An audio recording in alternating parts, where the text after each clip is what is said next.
కావాలా లిప్స్ కావాలా? Hello hello,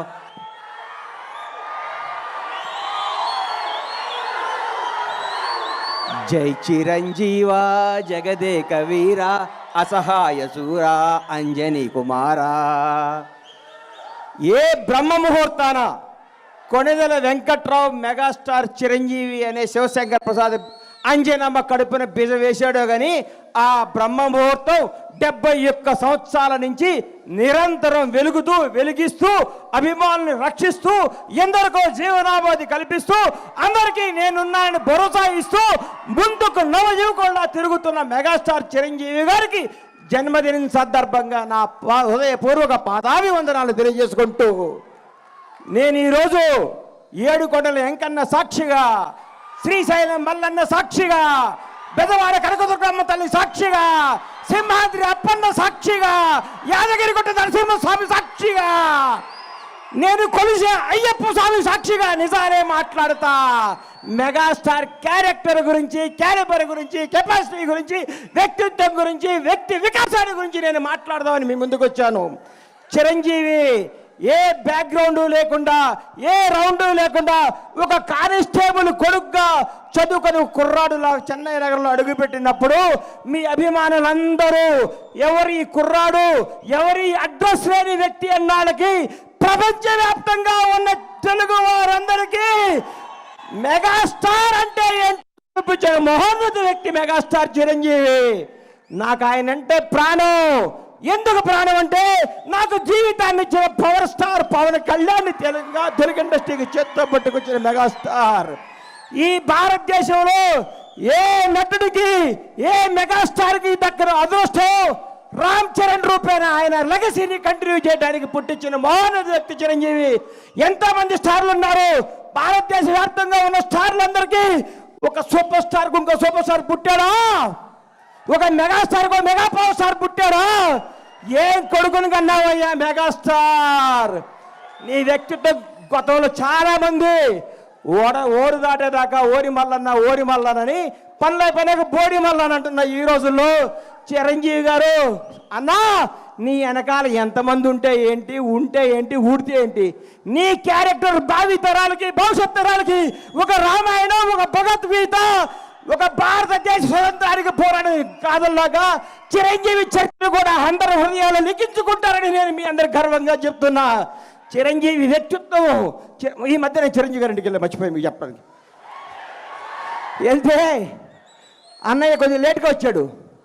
ఏంటన్నా లేట్గా వచ్చావన్నా? మా చెల్లికి నడువు నొప్పిగా ఉంటే జెండు బాంబు రాస్తున్నారు లోపల అన్నాడు. అదే చిరంజీవి క్యారెక్టరు. ఈరోజు కూడా 85 ఏళ్ల తల్లిని కొడుకులాగా పట్టుకొని కాళ్ళ ఒత్తుతూ ఇంట్లో పెట్టుకొని కంటికి రెప్పలా చూస్తున్న క్యారెక్టర్ చిరంజీవిది. చిరంజీవి వ్యక్తిత్వం ఎవరికి తెలుసు? కంటికి రెప్పలాగా తన కుటుంబాన్నే కాదు నానుకునే వాళ్ళందరినీ 25 సంవత్సరాల కింద బండ్ల గణేష్ ఏందండి అడ్రస్ లేనోడిని, అడ్రస్ అంటే తెలియనోడిని అన్నా నేను ఇల్లు కట్టుకున్నానంటే నా అడ్రస్ ఎత్తుకుంటూ చాట్ దగ్గర వచ్చాడు నడువు నొప్పితో. ఆ రోజు మెగాస్టార్ శంకర్ దాదా లాంటి బ్లాక్ బస్టర్లు కొట్టి యావత్ భారతదేశం చిరంజీవి చూడాలనుకున్న రోజుల్లో 50 కిలోమీటర్ల నడువు నొప్పితో వచ్చిన మహోన్నత వ్యక్తి మెగాస్టార్ చిరంజీవి. ఆయన క్యారెక్టర్ గురించి మాట్లాడాలంటే, ఆయన క్యాలిబర్ గురించి మాట్లాడాలంటే, ఆయన స్టామినా గురించి మాట్లాడాలంటే, ఆయన నిజాయితీ గురించి మాట్లాడాలంటే, ఆయన నిర్భయం గురించి మాట్లాడాలంటే ఎవరి తరం కాదు, ఎవరి వ్యక్తిత్వం ఉండదు. అన్నా నువ్వు రాజకీయాల్లో నుంచి బయటకు ఎందుకు వచ్చావు అంటే నేను అడిగాను. ఇదే స్టేజ్ మీద గోవిందరందరూ వాడే ఫంక్షన్లో కూర్చుంటే అన్నా మీరు రండి, యాక్ట్ చేయండి, మీకు దండం పెడతా, మీరు రావాలి, మీరు డ్యాన్స్ చేయాలి, మీరు భారతదేశ తెలుగు చలనచిత్ర పరిశ్రమలో చిరస్థాయిగా ఉండాలని నీలాంటి అభిమానులు, నాలాంటి అభిమానులు ఎంతోమంది అడిగితే ఆయన వచ్చి మళ్ళీ దుమ్ము దులుపుతున్నాడు, హిట్ల మీద హిట్లు కొడుతున్నాడు. ఆయన నుంచి అందరూ నేర్చుకోవాలి. సినిమా వెనకాల సినిమా ఎక్కిస్తూ, సినిమాతో సినిమాలు పెంచుతూ, ఎంతోమందికి వినోదాన్ని ఇస్తూ, ఎంతోమందికి హక్కుని చేర్చుకొని ప్రతి ఒక్కరికి నానుకున్న వాళ్ళందరికీ చేతునిచ్చి ఆయనలో స్వార్థం ఉంటే, ఆయనే నేనే ఉండాలనుకుంటే నేను ఉండాలి, నా కొడుకు ఉండాలనుకుంటాడు. అవన్నీ పక్కన పెట్టి మేము ఉండాలి, మనం ఉండాలి, మనం అందరం ఉండాలి, అందరూ పైకి రావాలి, అభిమానించే ప్రతి ఒక్కరికి బంగారు భవిష్యత్తు ఇవ్వాలి అని చెప్పిన మోహన వ్యక్తి మెగాస్టార్ చిరంజీవి. చిరంజీవి అనేవాడు ఇండస్ట్రీలో రాకపోయింటే నాలాంటి వాళ్ళు వచ్చేవాళ్ళు కాదు. ఎందుకంటే ఇండస్ట్రీ అందదేమో, సామాన్యులకి అందరూ ఒక కళేమో అని అనుకుంటున్న రోజుల్లో ఒక చిరంజీవి కూడా మెగాస్టార్ అవ్వచ్చు, కష్టపడే ఎవడైనా సినిమా ఇండస్ట్రీలో బైక్ రావచ్చని అడ్రస్ కల్పించిన మహోన్నత మెగాస్టార్ చిరంజీవి. ఆయన గురించి కొందరు మాట్లాడుతుంటారు, చిరంజీవి తొక్కేశాడు. చిరంజీవి తొక్కుతాడా? చిరంజీవి ఎవరిని తొక్కడయ్యా? ఎక్కుతాడు, ఎక్కిస్తాడు, లేపుతాడు, లేపి కూర్చోబెడతాడు. ఎవడికి టాలెంట్ ఉంటే, ఎవడికి శక్తి ఉంటే, ఎవడికి నిజాయితీ ఉంటే వాళ్ళను ఉన్నతమైన కూర్చోబెట్టడమే మెగాస్టార్ చిరంజీవి యొక్క లక్ష్యం, ఆదర్శం, అభిమానం. చిరంజీవి గారి గురించి ఎన్ని చెప్పుకున్నా, ఎంత చెప్పినా, ఏం చెప్పినా తగ్గదు. నేను వెళ్ళి ఏం అవసరం అండి అన్నయ్య నా ఇంట్లో ఇది ఉందంటే చెప్పకుండా ఇంటికి వస్తాడు. అరే గని వస్తాను అంటే వస్తాడు.